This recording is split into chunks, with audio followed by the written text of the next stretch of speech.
Today we're going to talk about your big toe and the possibility that you may have some numbness or pain or something that starts to show up in the big toe, and maybe how to think about it. The reason that this came up is I was in a martial arts class a little while ago and got kicked in just above my left knee, and I've been doing this stuff for about 40 years, so that wasn't any big surprise. While I felt it during the class, about 2 days later I started noticing a little bit of numbness on the top and inside of my big toe. Now, whenever that happens, as a movement professional, we have a couple of things we're concerned about. Number one, we might be concerned about a disc problem in the low back, right? One of the kind of classic symptoms that we'll see with L5-S1 or L4-L5 disc herniations in the low back is sometimes people will just complain about, hey, I've got this weird feeling in my big toe or in my foot, and maybe I feel a little bit of weakness, etc. The other possibility is injury to, or inflammation of, or entrapment of what is called the superficial fibular nerve, which travels along the outside of the body. It's very close to the surface of the skin, and then it crosses over the top of the foot and then goes to the big toe. So in my case, I was pretty certain that I got hit.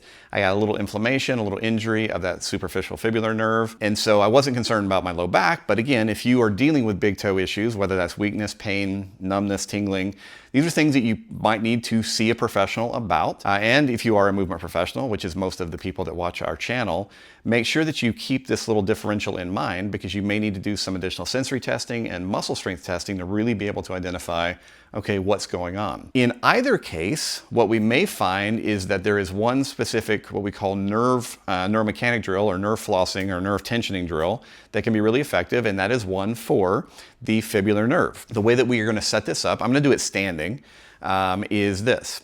We're basically going to take the foot in question, so it's my left big toe. I'm going to put it out in front of me, and I'm going to now plantar flex. So I'm going to point my toes toward the floor.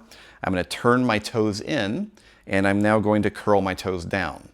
So if I do that from the side, I'm going to hold onto the wall here a little bit so you can see this position. At home, I even will roll my toes down, tuck them here on the mat, and drop my ankle out. So I'm now got this support for that position.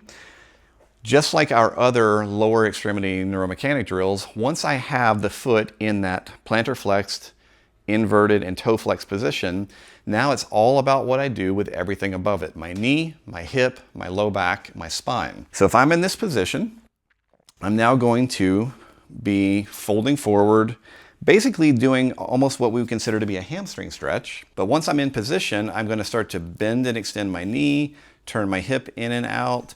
I might flex and extend my pelvis, drive a little bit further. I can flex and extend my lumbar spine. I can also invert and evert my ankle, and I can flex and extend my toes. The goal here is to feel some kind of nervy sensation very lightly, somewhere between a 1 and 3 out of 10 intensity, along the top of the foot into that big toe area. Once I'm achieving that, I'm going to add a little bit of tension, and I'm going to relax. Tension and relax. I'm going to do that 10 times, and then I'm going to stop. And then I'm going to do it again and stop. Basically, what we're seeing in current research is that we need to often get a little bit of tension and mobilization of this nerve around 100 reps per day. So a set of 10, another set of 10, another set of 10. You do that 10 times throughout the day. As you're doing that, you are doing multiple things. You are hopefully primarily decreasing inflammation throughout the course of that nerve, whether that's beginning in the low back or it's somewhere down further in the leg, in my case above the knee.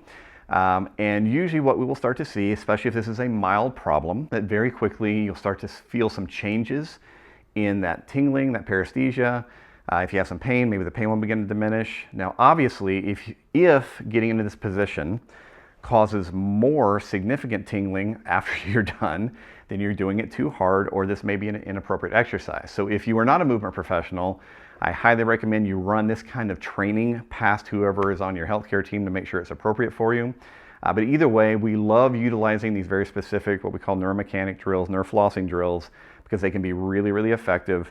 And like I said, just because it just happened to me, I thought it would be an interesting one to share. Results-wise for me, even though it was an acute injury from a shin, it took 2 or 3 days of allowing the nerve to begin to calm down, a little bit of other therapy along with the nerve glides, and my toe feels great. If you're new to Z Health, we are a brain-based education company. We focus on integrating neurology with anatomy, physiology, all the stuff that we learn in our classical educational model, but we try and up-level it quite a lot by looking at cutting-edge research and showing people how to blend them together. So if you're a doctor, a therapist, or a coach interested in bringing the brain back to the body in a way that resonates with current scientific evidence, make sure to check out our free mini course to see if this is something you would enjoy.